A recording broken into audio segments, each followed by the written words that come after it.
Contando el cuento, con Ángel Guzmán. Gran cantidad de textos que podemos decir que es hasta ya muy complicado pues seguir el rastro de todo lo que se está haciendo al respecto. Tú observas algunos cambios significativos, historiográficamente hablando, metodológicamente hablando, de cómo se ha acercado ahora la historiadora, el historiador o más allá, ¿no? En torno a este fenómeno de los 60, 70, ubicándolo, ¿no? por ponerle un corte, porque evidentemente hay también muchos escritos sobre las guerrillas de los 90, ¿no?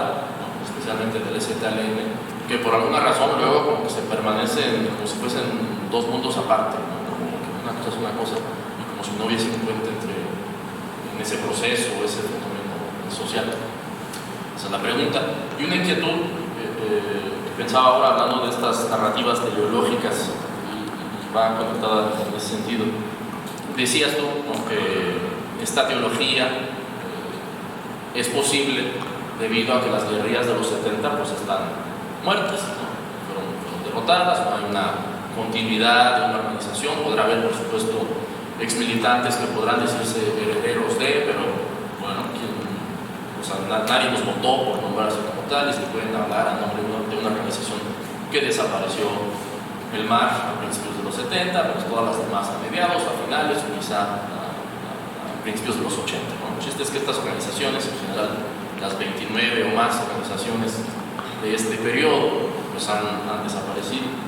Y por ende, su memoria pues, entra en una disputa más pública, ¿no? Y es proclive a que pues, bueno, pueda ser manipulada, en fin, lo que siempre ocurre con las memorias, esto es, digamos, inevitable, ¿no?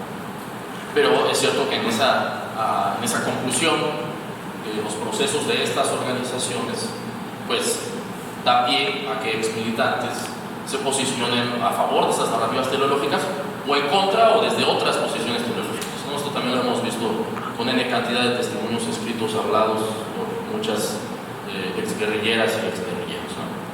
A lo que quiero llegar es que las organizaciones guerrilleras, por llamarles también así muy genéricamente, o podría ser quizá mejor llamarles revolucionarias de tipo armado, de los 90, pues no sé si tú has observado que se han prestado dando juego a esta narrativa teológica, o el hecho de que estas organizaciones sí siguen vivas, ¿no? En particular pues el ZLN, que si bien ya dejó las armas aunque nunca las entregó, entonces son revolucionarios pero de otro tipo, en fin, no se han prestado a esa narrativa porque bueno, ellos sí pueden hacer un consenso, ¿no? Nadie puede hablar a nombre en sí de dicha organización, ni los que han salido de la organización, ni los que permanecen dentro, y por ende en su narrativa no se han prestado a esta problemática, ¿no? Por ponerle un nombre, de esta teleologización del proceso revolucionario armado de los 60, 70, 80 como uno de los enclaves para llegar a la democracia que bien o mal ahora está en este momento, ¿no? Por decirlo en pocas palabras, el ZLN está muy enfrentado narrativamente y políticamente hablando a Morena, ¿no? Al gobierno actual, que se dice en parte, ¿no?, heredero de todos estos procesos así muy genéricos, ¿no?, de los 68, más guerrillas, movimientos sociales en general, de mediados del siglo XX a finales del siglo XX. ¿Nadie más? ¿Una cuarta?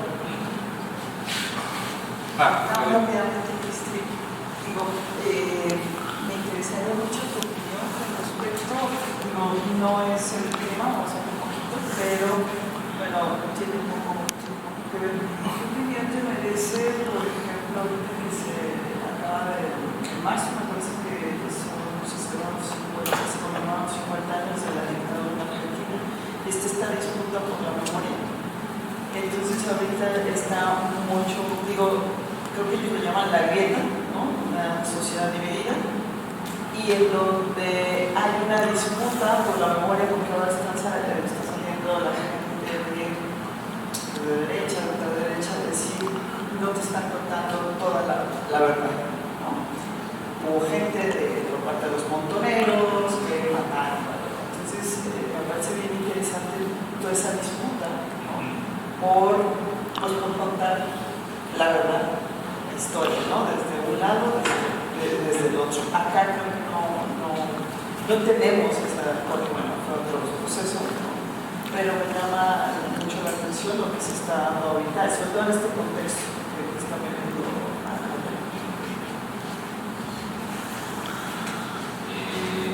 muchas gracias por sus preguntas. Voy a empezar. ¿Cuál es su nombre? Karen.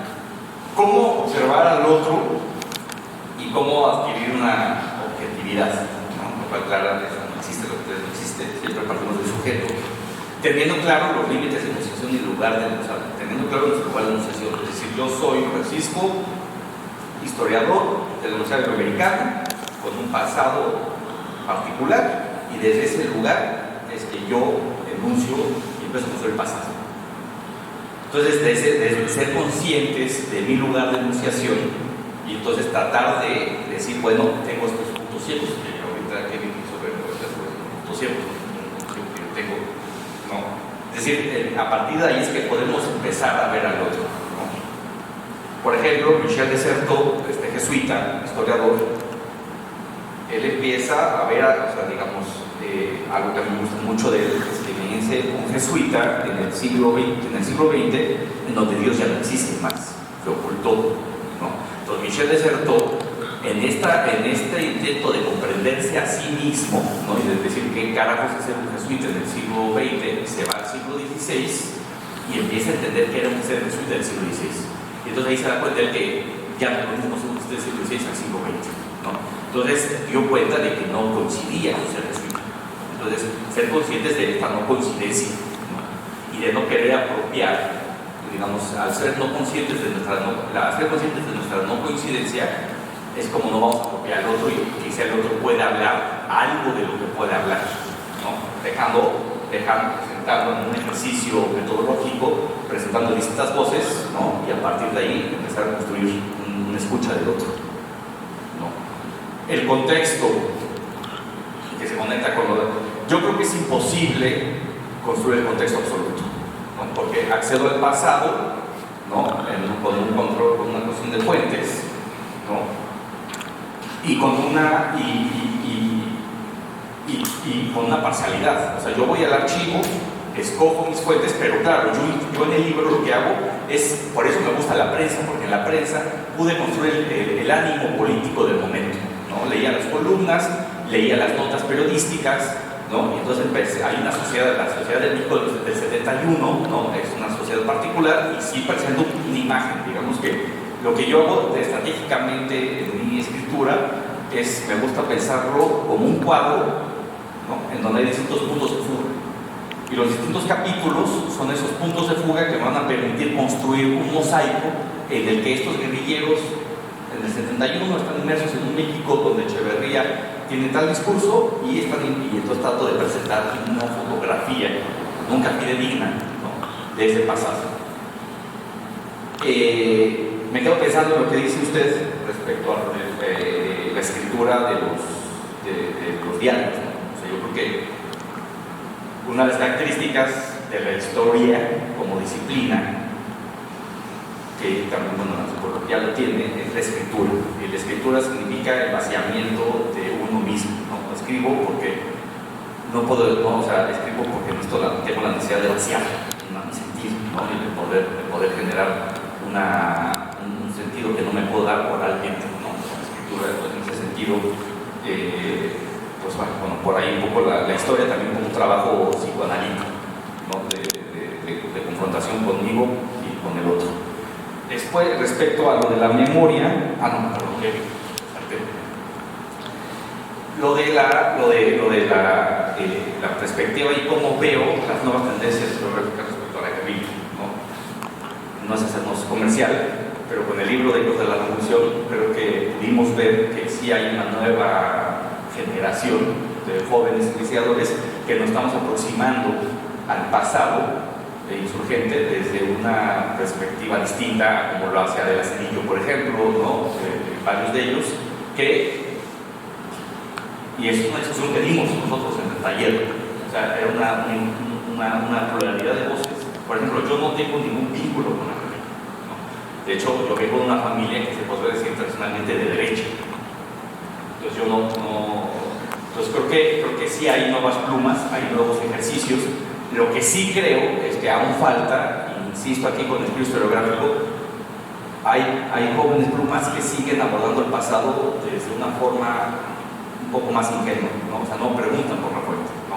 Y eso hace que reivindiquen, o sea, terminen cayendo en un ejercicio de reivindicación y no historiográfico. ¿Y a qué me refiero con el historiográfico? Desnaturalizar la cosa. O sea, no, o sea, la guerrilla, digamos, o sea, la cosa no es, sino que la cosa dejó de ser y por eso es que puedo ver que fue, ¿no? O sea, entonces tratar de historizar, ¿no?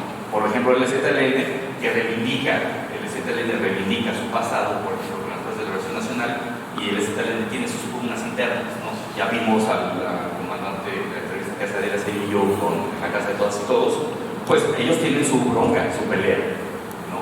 Y ellos tienen sus formas de construir ciertos mitos, ¿no? Su comandante Marcos, o la capitán, Cebedeo, Moisés, ¿no? Tienen una visión distinta de los que hoy quedan en la Fuerza de Liberación Nacional. Entonces, construyen sus similitudes históricas para poder justificar una agenda, ¿no? Por ejemplo, lo pudimos ver, el taller en el que somos parte nosotros surgió por, no desavenencias, pero sí un saber que no cabíamos en un taller con exguerrilleros, con excombatientes, ¿no? En el Minero, ¿no? Que se hizo Adela Cedillo y Francisco, otro colega, hacen un taller con excombatientes, y ahí nos dimos cuenta que pues no tenemos nada que hacer ahí nosotros. Bueno, yo me di cuenta, ¿no? Ellos están discutiendo una forma de pensar su pasado, de trabajar su historia distinta a la mía, porque yo nunca estuve detenido, o sea, soy un joven estudiante, joven universitario, historiador, que tiene sus filias y sus fobias con la cuestión de la violencia, y entonces utilizo a la guerrilla como una forma de tratar mis obsesiones del pasado, ¿no? Si me va algo más preguntas, no.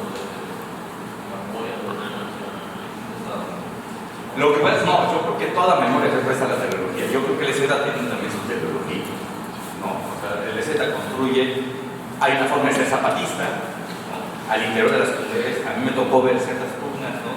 Cuando hice un trabajo con Monterrey, había de encontrar cosas que yo no podía poner originalmente el EZ no era esto, o si era esto, ¿no?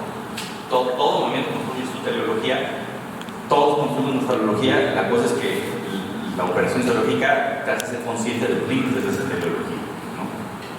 Ahora, con la pregunta que me haces respecto a la memoria y a contar la verdad, ¿no? A mí me gusta Gerardo porque es muy, o sea, lanza cosas interesantes que son polémicas. Gerardo decía, es que no es lo mismo. No fue lo mismo la dictadura en Argentina y en Chile que en México. La represión fue brutal, no es comparar, pero en Chile y en Argentina hubo un proceso militar, los militares llegaron al poder y digamos, hubo desaparecidos, hubo campos de exterminio, ¿no? O sea, fue dimensiones de violencia mucho más atroces que en México, ¿no? O sea, en México, de hecho, la guerrilla no fue generalizada, ¿no? Hubo grupos guerrilleros, sí hubo, por eso es un mecanismo de desplazamiento histórico, hubo gente desaparecida, pero pues son dos contextos distintos.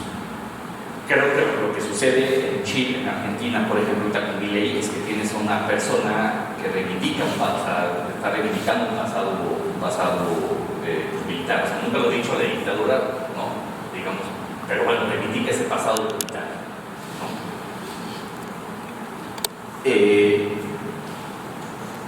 Yo creo que no nos toca, o sea, creo que habría que quitar de nuestro vocabulario la concepción de la verdad. Creo que eso trae muchos problemas. Entonces, más bien lo que yo creo que es importante y que creo que en México se han hecho algunos esfuerzos, pero no se logra del todo, es hagamos más archivos, digitalicemos más y abramos las fuentes, ¿no? Entonces, un poco lo que hicimos nosotros con archivos de la represión fue un poco el espíritu inicial, ¿no? Abramos las fuentes y que todo el mundo que quiera pueda entrar y escriba lo que quiera creer que sea su verdad, ¿no? Y poder construir un debate público plural en el que no se, o sea, quizá alguien va a buscar poner una verdad, pero como hay otras narrativas, hay otras formas de construir ese pasado, ¿no? Pues su verdad se va a relativizar, ¿no? Y creo que no hay que tenerle miedo a la relativización. Un pasado, o sea, en Argentina no se relativiza, en Chile no se relativizó, ¿no? Porque te llegó un militar, te llegó un gobierno que buscó aceptar la raza. En México, pues en México sí relativizaba. Tenemos un gobierno que por un lado invitaba a migrar a los exiliados chilenos y por el otro lado tenía el requerimiento a los guerrilleros, ¿no? Por ejemplo. Yo creo que hay que hacer cultura de archivo, ¿no? Hay que hacer cultura de poder contrastar narrativas, de poder generar espacios de diálogo y en el que todos podamos acceder a documentos del pasado y podamos hacer. Me gusta mucho lo que dice la señora, ejercicios narrativos, ¿no? De escritura, ¿no? Y de poder generar distintas voces, ¿no? Y poder tener un diálogo respecto a ese pasado. Yo creo que el mecanismo de escritura histórico fue la gran oportunidad que nunca se logró, ¿no? Porque fue un debate que solamente se involucró a miembros de esa época. Entiendo que era un proceso de víctima, pero en México no hemos tenido, como con Argentina, con el juicio de la Junta Militar, no hemos tenido un proceso social de memoria que pueda redimir el cuerpo social hacia eso. Estamos muy lastimados, ¿no? Y entonces tenemos la cuestión de la violencia del narco, ¿no? Y no hay espacios de plática, de charla de eso, ¿no? Y de generar mecanismos para poder hablar en torno a la violencia que padecemos, ¿no? ¿Una pregunta?